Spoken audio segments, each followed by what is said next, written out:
Those who want heaven must, with all the energy which they possess. Now, what does all the energy that you possess mean? That means every ounce of strength that you've got. Be encouraging the principles of heaven.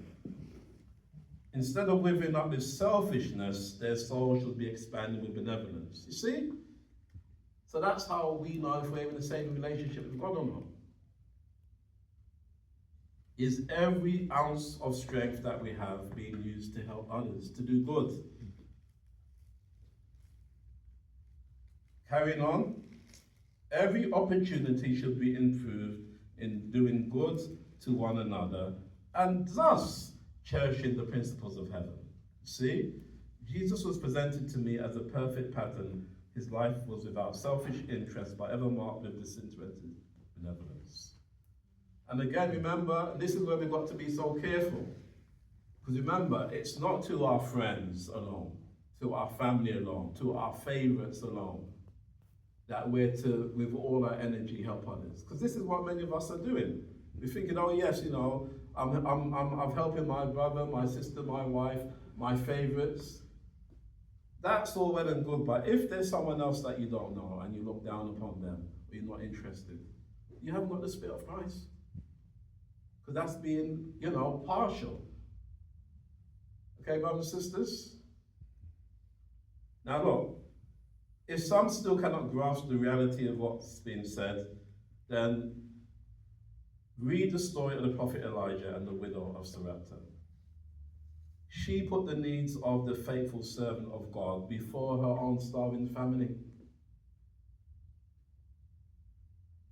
Remember, it was her last meal. How many mothers here, women here, if you had a starving child, if a man of God came to the front door, you would feed him first before that child? But that's what this lady done. Because she respected God and God's faithful servant so much that she put that servant first before family. That's how much she respected God. And by doing this, she preserved not only the life of the man of God, but as a reward of her faith in the promises of God, because that's what it was. Because she knew that if she took care of God's servant, he would take care of her. Okay? The same again applies of us. Do you know any faithful brother or sister in the work who needs help? You might have extra £100,000 in your account they need. Are you going to give it to them, or are you going to keep it for yourself? This is how God tests us. So what are they things plain? See? You know, and again, as I said, in another church that I visited, and some people got upset, but I'll say the truth. People would pay £600, £1,000 to pay a plumber or electrician to do up their home. But when the servant of God comes, what do you do to help him? See? You know, when I'm in America, as soon as I open the door, I'm not saying they're not brothers and sisters, right? So I'm going to be clear, you know. But when I go there, if I go through the door, as soon as I go through the door, money's coming into my hands. They don't even know me. But because, by the grace of God, they know that I'm working for the Lord, they want to give me an extra hand. See? That's people that you don't know. And to be frank with you, that's why many people go to America. They don't want to work in England. Because people in England are not so giving. But money is not to be the motivation for the work of God. It's winning souls to Christ. You see, but that's the honest truth. You see, that's, you know, and that's why a lot of the American brethren come here. Because they know that they're going to get means, but the means goes out the country. See? And God marks all these things. Again, don't take Brother John's word for it. Speak to people, you know, who have been in the work for years, and you'll see that this is the trend. So remember, the key is faithfulness. See, if someone's faithful in the work and they need help, whether it's in official capacity or unofficial, then these are the ones who the Lord wants us to be looking at first, brothers and sisters. Okay? So, because look, again, we are living in a time when brethren are putting their own needs first before the cause of God. And as I mentioned, people would spend thousands of pounds upon houses and lands, but yet will only give a fraction to further the work of God. Churchgoers seem more concerned about securing earthly wealth, with some even trampling upon the rights of others so that money cannot be given to help sinners in this world to find Jesus. And again, we deal with the matter of inheritance. Families fighting over each other for houses, for lands. Brothers and sisters taking each other to court. In the church, even throwing their brother on the street in order that they can get wealth, but yet have the gall to come into the house of God as if they're Christians. See, these are the things that presently happen. How can we as brethren even be thinking about taking our loved ones to court? But this is what many people are doing, even their own mothers. You know? You see? And then we're claiming to have love. That's why God can't send the multitudes to us first, who are out there. Many of God's people are still out there because we're not ready for them, brothers and sisters. You see?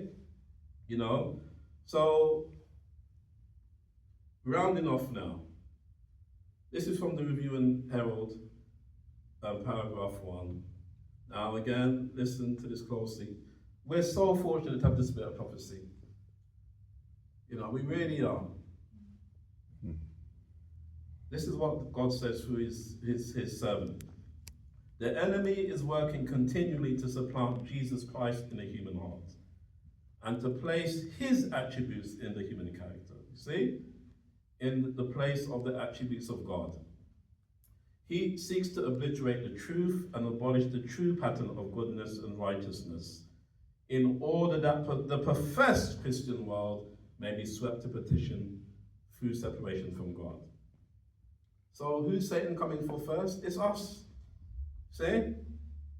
You know, this is another one. People always, when you're having a Bible study, I'm finding with people, as soon as you read something, yeah, it's the church. Yeah, this elder. I'm noticing it as a pattern. Yeah, you know, brothers and sisters, yeah, you know. But I say, no, we're not studying about elder B or C or sister A or C. We're studying about ourselves. The first thing that they'll do, as soon as you read a passage, even like this, yeah, this is the church A or church B is like this. We've got to come out from this, you know. Those who are listening have this habit, because it's us we've got to be focusing upon. Is there selfishness in our own hearts? Are we allowing the Lord to work that out in his appointed way? See? Look. Satan is working in order that selfishness may become worldwide. Now again, my brother, you see? This is the point. It's not the events that's the issue, it's the spirit behind the event that's the issue. Why are men making these movements? Why are they setting up these laws? Why are these movements in the world? What are the movements based upon? See? That's the issue, and that's how we're to reach souls. Whether it's the social justice movements, whether it's the political movements, you'll find that all the leaders are in it because of selfishness. Okay? And that's the study in itself. You see? You know, even these racial movements, whether it's Black Lives Matter or whether it's National Front, whichever, right wing, it's all based upon the worship of the creature rather than the creator. See? You know? Yes, again, you know, it's the same thing. And many of our people are going into these movements. It's wrong. Again, because of selfishness. I've got a ladies' matters playing again here. You see? You know? And even in our own church, as our brother was saying, nationalism is in the church. You know, our church is split up into all different nationalities. If you read in the Spirit of Prophecy, it says unity with different nationalities. You see, we're all supposed, each of nationality has its own strength and weakness. So if we come together, all different nationalities, then we're stronger people. Yes.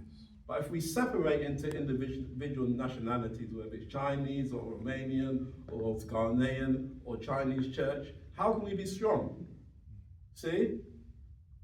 The matter's gone too far for it to, you know, for it to change, but we ourselves as individuals can make a difference.